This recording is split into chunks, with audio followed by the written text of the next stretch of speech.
ಊರೂರು ಕರ್ಕೊಂಡು ಹೇಳ್ತಿದ್ವಿ ಮಾಂತೇಶ್ ಒಂದು ಕಣ್ಣು ಹೊಡ್ಕ ಅಂತ ಹೇಳ್ಯಾರ. ಕುದುರೆ ಸಾಲೊಳಗೆ ಬಾ ದೊಡ್ಡ ಊರ ಐತಿ ಮಾಂತೇಶ ಬಾ ಇಲ್ಲಿ ನೋಡ್ಕೊಂಡಂತ ಕರ್ಕೊಂಡ್ ಬಂದಿನೇವ. ಹಿಂಗ ಒಂದ್ ಹುಡುಗಿ ಕಣ್ಣೆ ಹುಡುಗಡೆ ಕರ್ಕೊಂಡು ಹೋಗಿದ್ದೀವ್ ನಾ. ಕಣ್ಣೆ ನೋಡಿದ ಹುಡುಗಿ ಚಂದದಳಪ್ಪ ಮಾಂತು ಅಂದ್ಯ, ಚಂದದಳ ಅಂದ. ಮತ್ ಏನಾರ ಪರ್ಸನಲಿ ಮಾತಾಡ್ತೀನೋ ಮಾಂತೇಶ ಅಂದ್ಯ. ಇಲ್ಲೇನ ನಿಮ್ ಎದುರಿಗೆ ಮಾತಾಡ್ತೀನಿ ಅಂದ. ಆಕಿನೂ ಬಲೆ ಚಂದ ಇತ್ತೇವ, ನೋಡಾಕ ಬಾಳ ಚಂದ ಇದ್ಲು. ಮಾತಾಡಪ್ಪ ಯಾರು ಬೇಡ ಅಂತಾರ ಅಂದ್ಯ.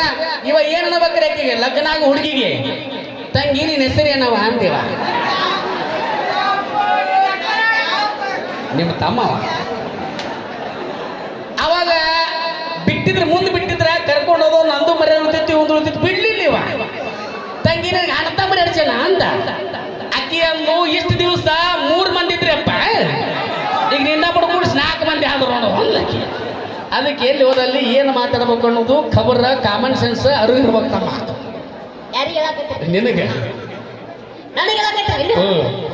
ಇಷ್ಟೊಂದ್ಬಿಟ್ಟು ನನಗೆ ಹೇಳಿದ್ರಿ ಆ ಜೋಕ್ ಕೂಡ ತಿಳ್ಕೊಂಡೆ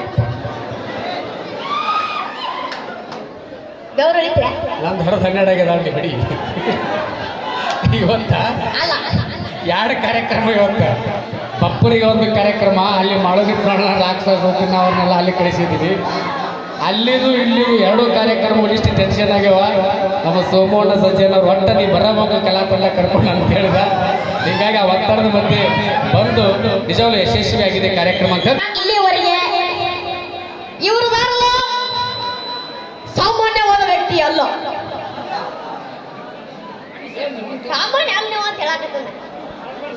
ಸಾಮಾನ್ಯ ಇಲ್ಲಂದು ಏನು ಗೊತ್ತಾಗಲಿಲ್ಲ. ಕರೆಕ್ಟಾಗಿ ಹೇಳೋಗಿ ಮೊದಲ ಸೌಂಡ್ ಸರಿಯಾಗಿ ಕೇಳಲ್ಲ ಅವ್ರಿಗೆ. ಸಾಮಾನ್ಯ ಹಂಗೆ ಹೇಳು. ಸಾಮಾನ್ಯ ಮನುಷ್ಯ ಅಲ್ಲ, ಕಾಮನ್ ಮ್ಯಾನ್ ಅಲ್ಲ ಅಂತ ಹೇಳಕತ್ತೀನಿ. ಇವರಲ್ರಿ ಶ್ರೀಸಲ್ ಹೋಗಾರ್ ಅವರು ಸಾಮಾನ್ಯ ಮನುಷ್ಯ ಅಲ್ರಿ. ಇಲ್ಲೇ ಮುದ್ದೇಬಿಹಾಳ ತಾಲೂಕಿನ ಸರೂರ್ ಅವರು. ಯಾವ್ರವ್ರು? ಸರೂರ್ ಅವ್ರಿ. ಇವರು ಸಾಮಾನ್ಯ ಅಲ್ಲ. ಇವರು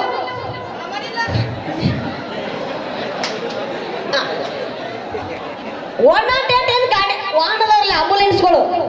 ಆ ವಾಹನಗಳ ನಡೆಸುವಂತ ನೌಕರರ ರಾಜ್ಯ ಉಪಾಧ್ಯಕ್ಷರದಾರ್ರಿ ಇವರು.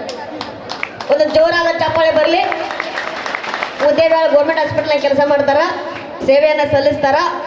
ಇನ್ನೊಂದು ಏನಂದ್ರ ಸರೂರಿನಲ್ಲಿ ಮಾಜಿ ಗ್ರಾಮ ಪಂಚಾಯತ್ ಸದಸ್ಯರು.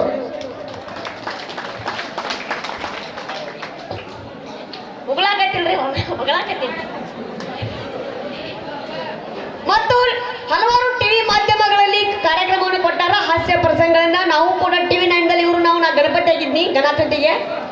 ಇವರು ಗಣಪತಿ ತಗೊಂಡು ಹೋಗೋರಿದ್ರು. ಹಿಂಗ ಯವಲೇಶ್ ಕುಮಾರ್ ಮೆಳವಂಕಿ ಅವರು ಹಾಸ್ಯ ಕಲಾವಿದರು, ಗೋಕಾಕದವರು, ಪೊಲೀಸ್ ಇನ್ಸ್ಪೆಕ್ಟರ್ ಆಗಿದ್ರು. ಅವರು ಟ್ರಾಫಿಕ್ ಇನ್ಸ್ಪೆಕ್ಟರ್. ಹಾಸ್ಯವನ್ನು ತಾವೆಲ್ಲರೂ ನೋಡಿರ್ಬೋದು. ಇವರು ಇದಾರಲ್ರಿ, ಕಣ್ಣ ನೋಡ್ಬೇಕಂತ ಕರ್ಕೊಂಡು ಹೋಗಿದ್ರು. ನಾನು ಏನ್ ನೋಡ್ಬೇಕಂತ ಕಣ್ಣ ನೋಡಕ್ ಕರ್ಕೊಂಡು ಹೋಗಿದ್ರು. ಎಲ್ಲಿ ಹೋಗಿದ್ರು? ಬೀಗರ ಮನೆಗೆ. ಕಣ್ಣ ನೋಡಕ್ ಹೋಗಿ ಸೋಫಾದಲ್ಲಿ ಹೋಗಿ ಆರಾಮ್ ಕೂತಿದ್ವಿ. ಇವ್ರು ಯಾಕ ಮದುವೆ ಆದವರು ಆ ಕಡೆಯಿಂದ ಕಪ್ನ್ಯಾಗ ಚಾ ಕುಡ್ಕೊಂಡು ಬರ್ತಿದ್ರು. ಇವ್ರು ಕಪ್ ತಗೊಂಡು ಸುಮ್ಮನೆ ಚಾ ಕುಡಿಬೇಕಲ್ರಿ. ಕಪ್ ತಗೊಂಡು ಅವನ ಏನ್ ಮಾಡ್ಬೇಕ್ರಿ? ನಾ ಇರೋ ಚಾ ಕುಡಿಯಂಗಿಲ್ಲ, ನಾ ಏನೋ ಚಾ ಕುಡಿದ್ರು ಪರದಾಗ ಕುಡಿಯೋರಂದ್ರೆ ಇವ್ರು. ಯಾಕಂದ್ರೆ ಇವ್ರ ಮನ್ಯಾಗ ಇವ್ರ ಅಪ್ಪ ಹೇಳಿದ್ದ, ನೋಡಪ್ಪ ನಮ್ದು ಗೌರ್ಮೆಂಟ್ ಜಾಬ್ ಐತಿ, ಏನೋ ಇದ್ರು ಹೈ ಲೆವೆಲ್ ಬದಲಬೇಕಂದ್ರೆ ಇವ್ರ ಅಪ್ಪ. ಹೈ ಲೆವೆಲ್ ಅಂದ್ರೆ ಅಂತವಪ್ಪ ಅಂತ ಕೇಳಿದ್ರಿ ಅವ್ರು. ಹೈ ಲೆವೆಲ್ ಅಂದ್ರೆ ನಮ್ದು 8 ಎಕರೆ ಹೊಲ ಐತಲೋ 10 ಎಕರೆ ಹೇಳ್ಬೇಕಂದ್ರಿ ಅವ್ರು. ಯಪ್ಪ ಏನ್ ಬಿಡ ನಮ್ಮ ಮುಂದಿನ ಮಾತಾಡ್ತಾ ಬಂದಿದ್ರು ಅವರು. ಹಿಂಗ ಬಂದಿದ್ರು. ಇನ್ನೇನು ಹುಡುಗಿ ಮಾರಿ ಶ್ರೀಶೈಲ್ ಹೋಗೋರು ನೋಡ್ಬೇಕು ಅದ್ರೊಳಗ ಹುಡುಗಿ ಅವು ಅಡಿಗೆ ಮನೆ ಕಿಟಕಿಯಾಗಿಂದ ಇವ್ರು ಮಾರಿ ನೋಡ್ಬಿಟ್ರಿ. ಸನ್ನಿ ಮಾಡಿ ಅವ್ರ ಹುಡುಗಿನ ಹೋಗಿ ಅಡಿಗೆ ಮನೆ ಕರ್ಲ್ರಿ. ಏನ್ ಅವ್ವ ಮಗಳ ಏನ್ ಮಾತಾಡ್ಕೊಂಡ್ರು ಗೊತ್ತಾಗ್ಲಿಲ್ಲ. ಮತ್ತಮ್ಮ ಯಜಮಾನ್ರು ಕರ್ಕೊಂಡ್ರ. ಅವರು ಏನು 3 ಜನ ಮಾತಾಡ್ಕೊಂಡ್ರು ಗೊತ್ತಾಗ್ಲಿಲ್ಲ. ಅವ್ವ, ಮಗಳು, ಆಮೇಲೆ ಅವ್ರ ಅಪ್ಪ 3 ಜನ ಓಡಿ ಬಂದು ಹೇಳ್ತನ್ರಿ. ಅವು ಇದ್ದಾಕಿ ಲತ್ತಿ ಗುಡಿ ತಗೊಂಡ್ಲು, ಮಗಳಿದ್ದಾಕಿ ಕಸಬರ್ಗಿ ತಗೊಂಡ್ಲ, ಅಪ್ಪ ಇದ್ದಾವ ಬಾರಕೋಲ ತಗೊಂಡ್ರಿ. 3 ಜನ ಓಡಿ ಬಂದು ಇವ್ರು ಓಡಾಡಿಸಿ ಕುಡಿಯಾಕ ಶುರು ಮಾಡ್ರ. ನಮಗೆ ಏಟು ಬೀಳ್ತಾವಂತ ಇವ್ರ ಕಾಲ್ಸಲ್ಲ ಪಾರಸ್ ಹೊರ ಓಡಿ ಬಂದಿದ್ದೆ. ನಾ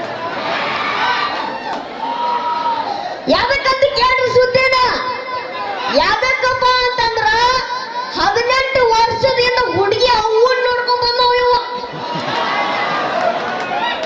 ಊಟ ಗೋಡ್ಯಾಗಿತ್ರಿ, ನಾನು ಅಲ್ಲಿ ಹೋಗಿ ಕುಂತೆ. ಅಪ್ಪ ತಂದೆ ದಿಕ್ಕಿ ನಮಸ್ಕಾರ. ಅದಾಯ್ತು, ಸುಮ್ಮನೆ ಹಾಸ್ಯಕ್ಕಾಗಿ ಖುಷಿ ಆದ್ರೆ ಜೋರಾದ ಚಪ್ಪಾಳೆಗಳು